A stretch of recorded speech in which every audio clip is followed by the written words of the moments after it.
Very good evening. আশা করি তোমরা সবাই দেখতে পাচ্ছ যে আজকের আলোচনার বিষয় বা টপিক হচ্ছে ভার্ব। তাহলে এই ভার্বটা কি? Now the question is what is verb? In English verb is very important and without knowing verb you cannot write, you cannot speak with someone in a single word or single sentence.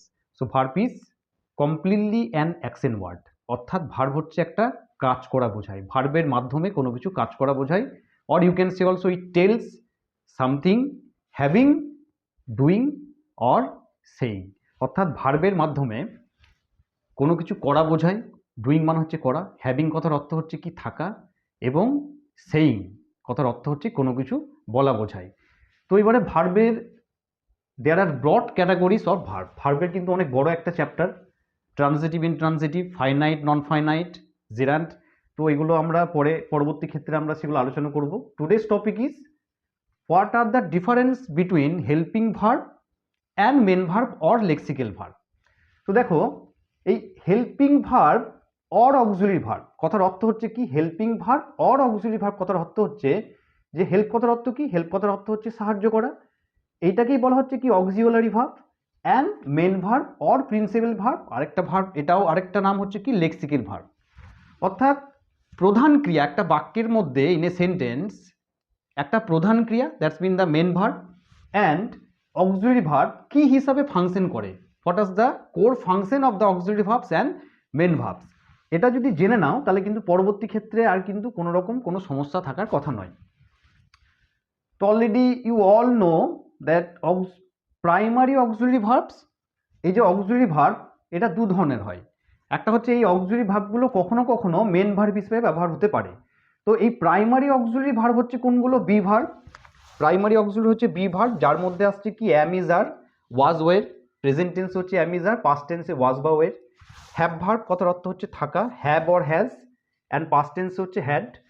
Do verb মানে হচ্ছে করা, তাহলে do করা বোঝাচ্ছে, তখন সেক্ষেত্রে present টেন্সে হচ্ছে ডু অ্যান্ড ডাজ, পাস্ট টেন্সে হচ্ছে ডিড। তো এই যে ভার্ব যেগুলো, এই ভার্বগুলো কিন্তু ইউজেস হয় কিসে? It's all depend on person. That's mean কোনো পার্সন কিন্তু বলতে শুধু ব্যক্তি বোঝায় না, পার্সন কিন্তু বস্তুকেও বোঝায়। তো আমাদের ইংলিশের ক্ষেত্রে সব থেকে কঠিন যেটা হয় অধিকাংশ ক্ষেত্রে দেখা যায় সেটা হচ্ছে পার্সনকে ঠিকভাবে জাজমেন্ট না করতে পারলে কিন্তু ভার্বগুলো কিন্তু ভুল হয়ে যায়। তো আরেকটা জিনিস হচ্ছে shall and will, shall and will are the main auxiliary verb, এগুলো কিন্তু প্রধান একটা অক্সিলারি বা সাহায্যকারী ক্রিয়া। নাও দ্য কোশ্চেন ইজ, এই auxiliary why these are called auxiliary verb, কেন বলা হয়, কি কারণের জন্য বলা হচ্ছে, সেটা কাকে সাহায্য করছে সেটা দেখতে হবে। তো দেখো, ফার্স্টের যে প্রশ্নটা লিখেছি সেটা হচ্ছে he plays cricket everyday, and main verb কোনগুলো? That's I told you before, conjugation of verb form, that's mean the three verb forms, this categories is also known as main verb. অর্থাৎ কোনগুলো? এখানে যতগুলো ভার্ব আছে, যেমন V1, V2, V3, এই ফর্মগুলোকে কিন্তু আমরা কি বলি? মেন ভার্ব কিংবা প্রিন্সিপাল ভার্ব আমরা বলি। তো সেগুলো হচ্ছে কি? গো, V1 form go, went, gone, go, went, gone, do, did, done, write, wrote, written. এই যে কনজুগেশন অফ ভার্ব ফর্ম যেগুলো থাকে সেগুলো কিন্তু আমাদের মেন ভার্ব কিংবা প্রিন্সিপাল ভার্ব আমরা বলি সেগুলো। এবারে দেখো, there are so many questions already I have written here. Now the main question is identify the main verb and auxiliary verb. এবার কি এই প্রশ্নগুলো লেখার পর আমি কি করে বুঝবো যে কোনটা মেন ভার্ব এবং কোনটা auxiliary verb? Now the question is, এবার দেখো, ফার্স্টের প্রশ্নটা আছে কি? হি প্লেস ক্রিকেট এভরিডে, সে প্রত্যেক দিনকে ক্রিকেট খেলে। তাহলে এটার মধ্যে কি আর অন্য কোনো ভার্ব আছে? এখানে শুধুমাত্র কি আছে? এখানে প্লেসটা হচ্ছে কি? প্লেসটা হচ্ছে আমাদের মেন ভার্ব। তার কারণ কি? একটা সেন্টেন্সের মধ্যে আর অন্য কোনো ভার্ব নেই। তাহলে প্লেসটা দেখে আমরা বুঝতে পারছি যে according to the conjugation of verb form, প্লেসটা হচ্ছে কি? এখানে মেন ভার্ব। তাহলে আমরা এখানে নিচেতে লিখতেই পারি যে মেন ভার্ব, তাহলে এটা আমাদের কারেক্ট হয়ে গেল। পরীক্ষার সময় যদি এরকম দেয় তাহলে আমরা কি করব? যদি এরকম দিয়ে দেয়, অধিকাংশ ক্ষেত্রে 5, 6, 7-এ দেয়। নেক্সট প্রশ্ন হচ্ছে they are throwing a stone at the tree, অর্থাৎ তারা এখন একটি গাছের দিকে, ধরে নাও কোনো একটা জায়গাতে একটা গাছ আছে, সেই জায়গাতে একটা ছেলে এরকম করে একটা পাথর ছুটছে। তাহলে আমরা জানি যে থ্রো কথার অর্থ হচ্ছে কি? নিক্ষেপ করা বা ছোড়া। তাহলে তার সঙ্গে কি হচ্ছে? থ্রোয়িং এর সঙ্গে সব সময় কিন্তু অ্যাপ্রোপ্রিয়েট প্রিপোজিশন যোগ হয় এবং অ্যাট হয়। থ্রো অ্যাট মানে নিক্ষেপ করা বা ছোড়া। They are throwing a stone at the tree, অর্থাৎ গাছের দিকে তারা কতগুলি ছেলে, দে মানে কি? Already you know that they obviously plural subject. তাহলে সেক্ষেত্রে কি হচ্ছে, তারা ছেলেগুলি কিন্তু একটি পাথর ছুটছে কোন দিকে না একটা নির্দিষ্ট গাছের দিকে।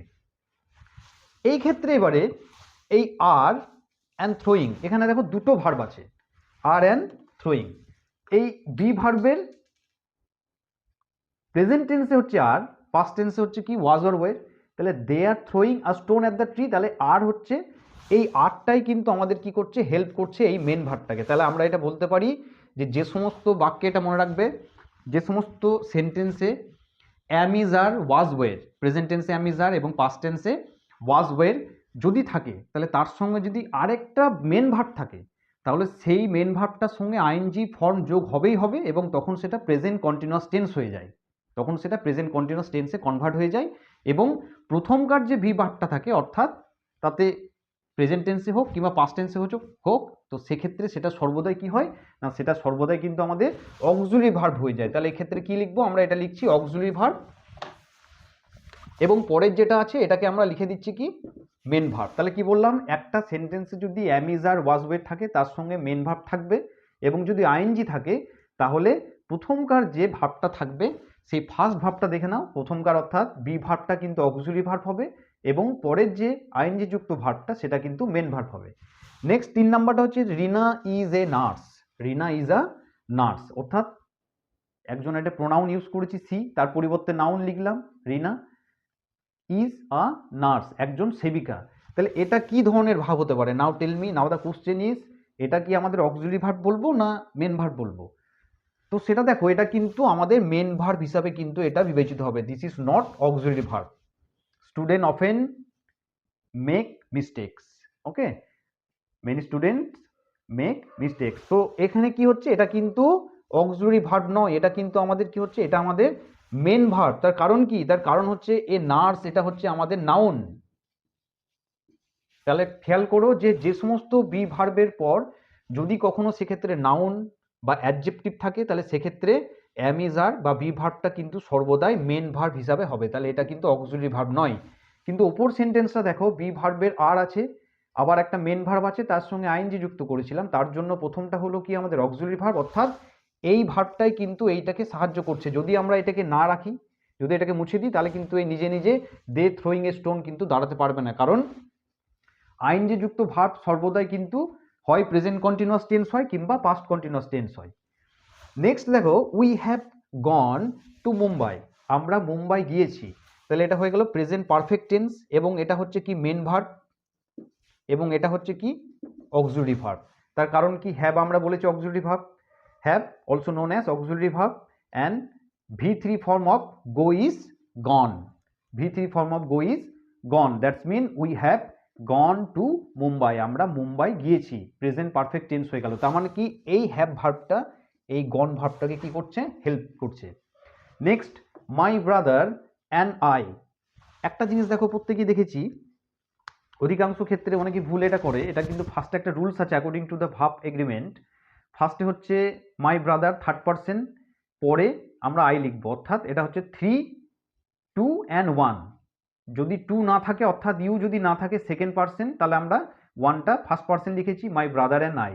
তার মানে রুলস হচ্ছে কি 3, 2, 1। এবার যদি এখানে ইউ থাকতো, তাহলে my brother you and I, তার মানে তখন এটা কি হয়ে গেল, plural subject, and plural subject means plural verb. তাহলে my brother and I are watching a movie, my brother and I watching a movie. তাহলে সেক্ষেত্রে দেখো, এটাও তাই আমাদের কি করছে, এই ভাবটাকে সাহায্য করছে। তাহলে এটা কি করব, মেন ভার্ব, এবং এটা করব auxiliary verb. Next, they had completed their home task, তারা তাদের টাস্কগুলি কমপ্লিট করেছে, পূর্ণ করেছে। They had completed their home task, তাহলে এইখানে হ্যাডটা দেখো আবার একটা ভার্ব পেয়ে গেছি, মেন ভার্ব। তাহলে এই কমপ্লিটেড এই শব্দটা হচ্ছে কি মেন ভার্ব, এবং এটা হচ্ছে auxiliary verb. I repeat one second, আবার বলে দিচ্ছি, যদি কোনো সেন্টেন্সে বি ভার্বের সঙ্গে অন্য কোনো ভার্ব না থাকে, তাহলে অবভিয়াসলি সেই সেন্টেন্সটা সর্বদাই কিন্তু সেই ভার্বটা মেন ভার্ব হবে। এবং যে সমস্ত সেন্টেন্সে অ্যাম ইজ আরের সঙ্গে বা ওয়াজ ওয়ারের সঙ্গে আর একটি ভার্ব এবং তার সঙ্গে আইএনজি যুক্ত ফর্ম দিয়ে যুক্ত থাকবে, তখন সেই ভার্বটির প্রথম, অর্থাৎ সেই সেন্টেন্সটির প্রথম ভার্বটি অর্থাৎ বি ভার্বটি অক্সিলারি ভার্ব, এবং পরের যে আইএনজি যুক্ত ভার্ব সেটা কিন্তু সর্বদাই মেন ভার্ব হিসাবে কিন্তু বিবেচিত হবে, এটা কিন্তু মাথায় রাখবে। ঠিক